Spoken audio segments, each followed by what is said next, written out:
राम अवतार में, त्रेता में भगवान ने कहा कि मैंने सारी सेवा करी, मैंने सारे वन में काटा जी, कि बस खाली गौ सेवा नहीं कर पाई, इसके कारण से मैं पीछे रह गया। जी। अब मैं बोले क्या है कि दूसरा मेरा अवतार होगा तो बोले क्या है कि मैं गौ सेवा पहले करूंगा। तो भगवान को उसी हिसाब से शंकर भगवान ने गौ सेवा में डाला जी। ये नीम के पेड़ हैं और नीम ज़्यादा दिखाई दे रही है यहाँ पर। ये औषधि के रूप में है, जो आपको औषधि के रूप में जो है काम करेगी, और इसीलिए ये स्थान, ये स्थल रमणीय है। और यहाँ देखिए पीपल का बहुत बढ़िया स्थान बनाया हुआ है महाराज जी ने। पीपल के स्थान पर जो है यहाँ पर आप बैठकर बड़े अच्छे से साधना कर सकते हैं, बड़े अच्छे से तपस्या कर सकते हैं। ये देखिए ये कदम का पेड़ है, कदम का पेड़, यहाँ पर कदम का भी आपको दर्शन हो जाएगा। दोस्तों, वृंदावन की इस यात्रा में लगातार त्यागी तपस्वी महान संतों के दर्शन ठाकुर जी और राधा मैया की कृपा से हो रहे हैं। आज एक ऐसे विलक्षण संत के दर्शन कराने जा रहा हूं जो साक्षात महाकाल की नगरी से आए हुए हैं। उज्जैन से महाराज जी आए हैं।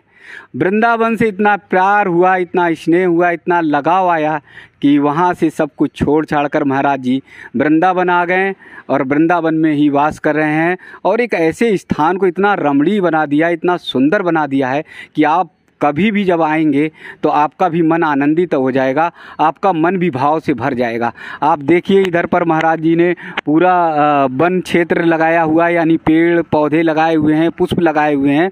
जब भी अगर पूजा अर्चना करें तो पुष्प अर्पित कर सकते हैं, शुद्ध और साफ। और तमाम और पेड़ हैं आश्रम में, और क्या क्या चीज़ें हैं, महाराज जी ने क्या क्या किया, उज्जैन से आके यहाँ पर क्या स्थापित किया, वो सारी जानकारी महाराज जी से दिलाएंगे। लेकिन सबसे अच्छी बात है, इतना रमणीय, इतना मनपसंद आश्रम है कि जिसको देखकर मन को आनंदित आ जाता है। तो हमारे संत महात्मा कितना कुछ हम सब के लिए करते हैं, ये हम सबको ध्यान में रखना चाहिए। महाराज जी बहुत बहुत चरणों में प्रणाम, बहुत बहुत दंडवत, बहुत बहुत दंडवत जी।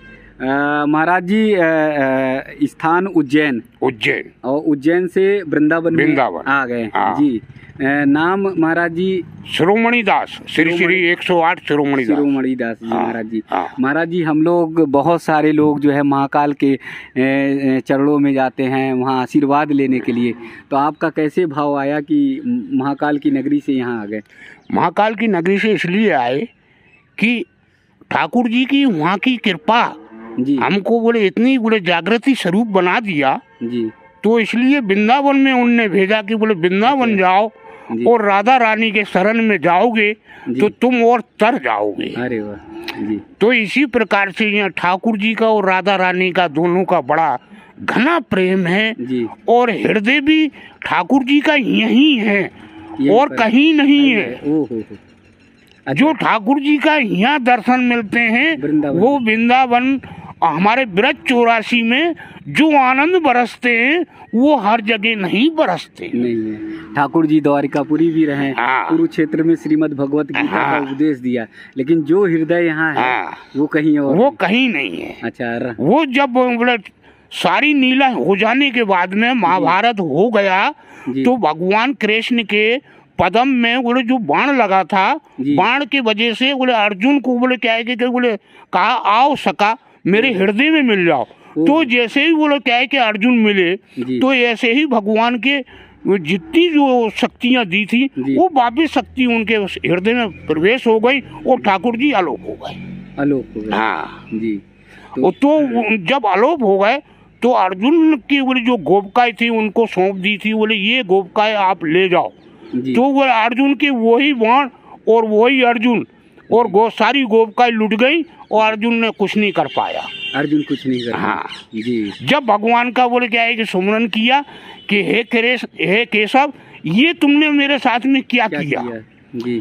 तो उनने कहा कि बोले ये चीजें जो है अपना आगे भविष्य के लिए किया जी, जो हम आपको साथ में रखेंगे जी। इसलिए अर्जुन और कृष्ण की दोनों की सखा और भगवान का दोनों का मिलाप है। और भगवान साक्षात अर्जुन को सखा कह रहे हैं। तो इससे बड़ा सौभाग्य क्या हो सकता है? कुरुक्षेत्र के मैदान में, तो कुरुक्षेत्र के मैदान में जो बोले गुरुजन थे जो अर्जुन को भी उनके आगे उन्होंने कही ये मेरे काका है, मेरे बाबा है, मेरे दाऊ है, मेरे भैया है। अरे भैया बोले ये कोई किसी का नहीं है, ये सब तो मरे हुई शाखा है। क्योंकि ये मर गए। कब मर गए? कि जब द्रौपदी का चीर हनन हुआ था जब ही ये मर गए। जी जी जी। क्योंकि उसकी रक्षा नहीं कर पाई देवी की। जी देवी की। हाँ, तो उसके कारण से ये सब मरे हुई शाखा है, इनको बोले हटाओ, इनको हटाओ। हाँ, तो जैसे बोले तुम्हारा नाम अमर हो जाएगा और ये शाखा तुम्हारे ही भजन करेगी। जी जी। उज्जैन से कब आना हुआ, कैसे साल पहले? उज्जैन से हम आए यहाँ करीबन मेरे को 70 जी आपके जी 10 20 15 साल 30 साल। हाँ 30 साल हो गए। 30 साल हो गए। तो यहाँ आकर यहाँ आश्रम बनाया। हाँ, आश्रम बनाकर जो है फिर यहाँ व्यवस्थित सब कुछ किया। नहीं हमारे को वो क्या है कि हम तो वृंदावन वास में जी जी सुदामा कुटी देखी। हाँ हाँ। सुदामा कुटी में मेरा बोले 2-3 वर्ष तो सुदामा कुटी में हमने भजन किया। जी। क्या सुदामा जी महाराज हमारे सामने ही हमारे शरीर पूरन किया। अच्छा, आप सुदामा जी महाराज जी को जो है हाँ, पूजनीय सुदामा महाराज। हाँ, उनने मेरे को पहचान लिया था कि बोले ये है साक्षात ठाकुर। अच्छा। हाँ, आपने मतलब दर्शन किया पूजनीय महाराज। हाँ, पूजनीय महाराज जी के बोले दर्शन किया। फिर हम भगवान दास जी महाराज जी भी हमको जाने, सुशिक्षण दास जी महाराज जी भी जाने, राजेंद्र दास जी महाराज जी जाने। जी जी। क्योंकि मेरे मलुकपीठ में जितने वो स्थान है सब जानते हैं। जी जी। क्योंकि भजन वाले हम तो संत हैं, हम तो हमारे स्थान अलग है। यही भजन वाली बात पे हाँ। कि भजन में शक्ति क्या है कि भजन और भाव से अपने आप को लगता है कि सबसे बड़े राजा आप ही हो। जी। तो भजन के ही तो प्रभाव से ही वो राजा बनते, नहीं तो प्रजा तो है ही है। प्रजा है ही है। हाँ? जी जी जी। जब भजन करेगा जब ही तो राजा के पद में मिलेगा। जब भजन नहीं है तो राजा कहाँ से बनेगा। जी जी। तो संत भाव में आए तो सब मन संतुष्ट है। अरे भाई जब हृदय ही पवित्र है, उनके शरणों में आके पवित्र पूरा हृदय हो गया तो पवित्र ही सारी चीजें। जी जी। यहाँ ना काल है, ना मृत्यु है, ना कोई वो है, सब दूर है। दूर है। हाँ। अच्छा, गृहस्थ में रहते पल पल डरते लगा रहते। अरे उसमें तो बोले क्या है कि कितनी झटके। जी, झटके झटके। हाँ, झटके ही झटके। जी। और संत मन में बोले क्या है कोई झटका नहीं। जीवन मरण का कोई भी नहीं, इसमें तो कोई बिल्कुल नहीं। जी, सब अलख निरंजन की तरह। यहाँ तो अलख निरंजन है ही। जी। तो जो जैसे गुरु ब्रह्मा गुरु विष्णु ये अजर अमर है। जी जी। वो इन्हीं लोगन ने, संत लोगन ने ही अमर किए। जी। संत लोगन में ही चलते हैं। जी। उनको भी कहते हैं कि गिरस्थ है। अरे वो गिरस्थ नहीं है, वो तो वो सबको दिखावा है। जी, सबको ही दिखावा है। हाँ। अच्छा। क्यों भाई, लक्ष्मी के प्रति तो सभी को बोले चलता है, बिना लक्ष्मी का कोई है ही नहीं है। जी जी। और जब बिना लक्ष्मी का कोई नहीं है तो नारायण के पीछे तो बोले सारे खेल चलते ही हैं। जी। जहाँ नारायण को याद करोगे तो नारायण वहीं हाजुर है। जी। तो यहाँ महाराज जी आश्रम में आकर क्या क्या चीजें और की, क्या क्या चीजें बढ़ाई? क्या हमारे गौ सेवा करते हैं हम। जी जी। कितनी गौ में हमारी गौ में माता है, बोले यहाँ करीबन 150-200 गौ है। तो इसी प्रकार से भाई गौ माता में सारे देवता बसे एक ही गांव में, एक ही गौ में कितने 36 करोड़ देवता वास करता है उसके अंदर। जी। तो गौ माता को अगर पूज लिया तो 36 कोटि देवी देवता। हाँ, पूजन हो गया। पूजन हो गया, आशीर्वाद हो गया। हाँ, आशीर्वाद हो गया। इसी प्रकार से गौ माता का सबसे ज्यादा महत्व हमारे ब्रज के अंतर्गत में गौ माता की ज्यादा सेवा मानी जाती है। अरे जिस क्षेत्र में जिस जगह पे खड़े हैं यहाँ तो साक्षात ठाकुर जी। हाँ, साक्षात ठाकुर जी हैं। चराने आते थे माता को। तो इसीलिए तो उनका नाम है। जी जी। जो बोले क्या है कि नहीं, राम अवतार में त्रेता में भगवान ने कहा कि मैंने सारी सेवा करी, मैंने सारे वन में काटा जी, कि बस खाली गौ सेवा नहीं कर पाई, इसके कारण से मैं पीछे रह गया। पीछे रह गए। अब मैं बोले क्या है कि दूसरा मेरा अवतार होगा तो बोले क्या है कि मैं गौ सेवा पहले करूंगा। तो भगवान को उसी हिसाब से शंकर भगवान ने गौ सेवा में डाला। जी। और जैसे ही शंकर भगवान उनका अवतार हुआ तो शंकर भगवान का वहाँ भी सिंहासन डूब गया। अच्छा। वहां से भगे जी। प्रकट होके। तो इधर क्या है, यशोदा मैया से कहते हैं कि अपने लाला को दिखा दो। अच्छा, वो देखने के लिए जो है हाँ, शंकर भगवान जी बिल्कुल मोहिनी हाँ स्वरूप को। जी। तो कहने लगे कि बोले हमारे तुम्हारे लाला को दिखा। अरे बाबा, तेरे से तो मेरा लाला भी डर जाएगा और मैं भी भयभीत हो रही हूँ। तुम्हारे लिए कुछ लाऊं? तो थाल भर के हीरे मोती जवाहरात लेके आए। तो शंकर भगवान कहते हैं 3 लोग तो मेरी झोली में भरे, मैं ये खजाने को क्या ले जाके करूँगा? अरे मेरे को तो बोले लाला के दर्शन करा दे और मैं वापस चला जाऊंगा। लाला वहाँ जाके अंदर विचेड़ हो गया कि भगवान को मेरे को मिला दो। तो उन्हें बोले शंकर भगवान ने बंसी दी थी कृष्ण भगवान को। अच्छा अच्छा, हाँ हाँ। बंसी देने वाले शंकर जी ही हैं, भोलेनाथ। जी जी जी। और वही बंसी महाकालेश्वर से आई थी। महाकालेश्वर, हाँ। अच्छा। बंसी सत्यम में जो चीज को जो जानता है वही बता सकता है, हर किसी को नॉलेज नहीं है। जी जी जी। तो फिर आप तो बंसी वाले हो गए। हाँ, बंसी लेकर आने वाले। बिल्कुल जी। तो इसीलिए क्योंकि बंसी जो वहाँ की जो नीला है वो सारी नीलाएं भी इधर आती हैं। जी।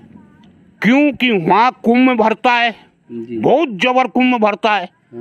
12 साल में तो कुंभ भरता है साधुओं का। जी जी। और जब पंडाल उखड़ते हैं तो सारे सब अपनी अपनी जगह पे पहुँचते हैं। और जब अपनी अपनी जगह पे पहुँच गए तो भजन बढ़ता है। जी। तो इसी प्रकार से हमारे साधु स्थानों के जो मार्ग हैं, जो गुरु और चेलन की जो हमें परंपरा की नीलाएं चली आ रही हैं, वो एक दूसरे को सहयोग में चल रही हैं। सहयोग में चल रही हैं। हाँ जी। चाहे कोई से भी डिपार्टमेंट हो। आज नई पीढ़ी के लोग थोड़ा सा संस्कृत से अलग होते चले जा रहे हैं, लेकिन संत महात्मा की शक्ति क्या है, ताकत क्या है, वो जरा बता दीजिए। भाई संत भगवान की शक्तियाँ हर कोई तो बोले क्या है कि शक्तियों में घुस नहीं सकता है। जी। जो असलियत साधु हैं वो तो बोले जंजाल में फंसते नहीं है। जी। और जंजाल में फंसते हैं तो बोले क्या है कि सब में बोले पूरा बोले नॉलेज लेके फंसते हैं। जी। जो पूरा नॉलेज ले लेंगे तो जब ही बोले क्या है कि संत रूपी में आएंगे। जी। और जो संत रूपी में आएंगे तो संतन की सेवा करेंगे और उनसे आशीर्वाद लेंगे। जी महाराज जी। भाई संतन की जो बोले क्या है कि सेवा भाव जो भक्त करता है जी, वो अपने संत बोला आशीर्वाद दे जाता है तो उसका कभी आशीर्वाद फेल नहीं होता है। जी जी, जय हो। उसका आशीर्वाद भरपूर लगता है। जी। संत जो भी होते हैं बोले क्या है कि भक्तन के लिए भजन करते हैं। भक्तों के लिए। हाँ। अच्छा। संत अपने लिए भजन नहीं करता है। जी। वो तो कहने की लोक कल्याण के लिए भजन करता है। जी। और जो लोक कल्याण के लिए भजन करता है वो परलोक में मिलता है। जी। जो परलोक में मिलेगा तो सभी परमात्मा उससे संत सभी करते हैं। जी। ये क्योंकि संत के लिए तो सभी भगवान है। जी जी, सभी भगवान है। जी। सभी भगवान है, चाहे वो छोटा हो चाहे वो बड़ा हो, सभी भगवान है हमारे लिए। तो जी जी, हमारे तो दृष्टि में तो सब देवता ही भगवान के ही रूप में देखते हैं हम। जी जी। तो वो भी हमारे संत के रूप में देखते हैं कि ये भी हमारे गुरु महाराज हमारे संत भगवान है। जी। जब ही गुरु और चेलन का मिलाप होता है, जब ही हमारा तुम्हारा सत्संग हो रहा है, जाने कौन से समय का अपना। हाँ? जी जी जी जी। बहुत बार मैं इस रास्ते से निकला, लेकिन आज सौभाग्य ऐसा कि सत्संग हो रहा है। हाँ। जी। तो महाराज जी के पूरे जो आशीर्वाद मिला हम लोगों को और पूरा जो प्रवचन हुआ उस सब में एक बात समझ में आई और वो हम सबको धारण करना चाहिए, हम सबको अंतर्मन में उतारना चाहिए कि संत का जीवन लोक कल्याण का है।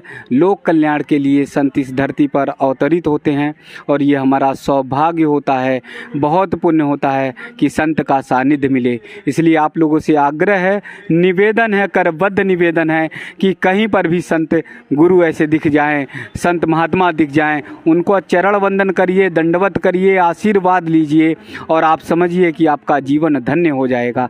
आइए मैं आप सबको दिखाता हूं कि महाराज जी ने कितने सुंदर सुंदर पौधे लगाए हैं और महाराज जी से भी पूछूंगा कि मुझे लग रहा है कि ये आम का पौधा लगाया हुआ है। ये महाराज जी ने आम का पौधा लगाया है, छोटे छोटे पुष्प लगाए हुए हैं। ये पुष्प जो है ये कौन से हैं महाराज जी? ये क्या है, कनेल हैं? ये कनेल है। कनेल हैं, हाँ हाँ, मैं भी थोड़ा थोड़ा पहचानता हूँ। ये कनेल है। और आगे जो हैं पौधे वो सब क्या है? ये कनेल है, ये तुम्हारे वो है जी, कुछ ये नीम के पेड़ हैं और नीम ज़्यादा दिखाई दे रही है यहाँ पर। ये औषधि के रूप में है, जो आपको औषधि के रूप में जो है काम करेगी, और इसीलिए ये स्थान, ये स्थल रमणीय है। और यहाँ देखिए पीपल का बहुत बढ़िया स्थान बनाया हुआ है महाराज जी ने। पीपल के स्थान पर जो है यहाँ पर आप बैठकर बड़े अच्छे से साधना कर सकते हैं, बड़े अच्छे से तपस्या कर सकते हैं। ये देखिए ये कदम का पेड़ है, कदम का पेड़, यहाँ पर कदम का भी आपको दर्शन हो जाएगा। और यहाँ पर सबसे सुंदर, सबसे अच्छी बात है कि शाम के समय भजन और कीर्तन शुरू हो जाता है। शाम के समय पर बैठ जाते हैं गांव के लोग और संत बैठ जाते हैं, और फिर शुरू हो जाता है हारमोनियम के साथ रामायण, रामचरितमानस और सुंदरकांड का वाचन। तो इतना सुंदर और पवित्र स्थान, पवित्र स्थल, आप सबको अगर दर्शन करना है, आप सबको अगर ठहरना है, रुकना है कभी, तो भद्रवन आ जाइए। भद्रवन में यहाँ पर आप सबको दर्शन होगा और भावपूर्ण दर्शन होगा। तो एक बार फिर सनातन धर्म की जय बोलिए, एक बार फिर सनातन संस्कृति की जय बोलिए, एक बार हमारे संत और महात्मा की जय बोलिए, जो हमारे लिए आशीर्वाद देते हैं, हम सब के लिए लोक कल्याण की कामना करते हैं।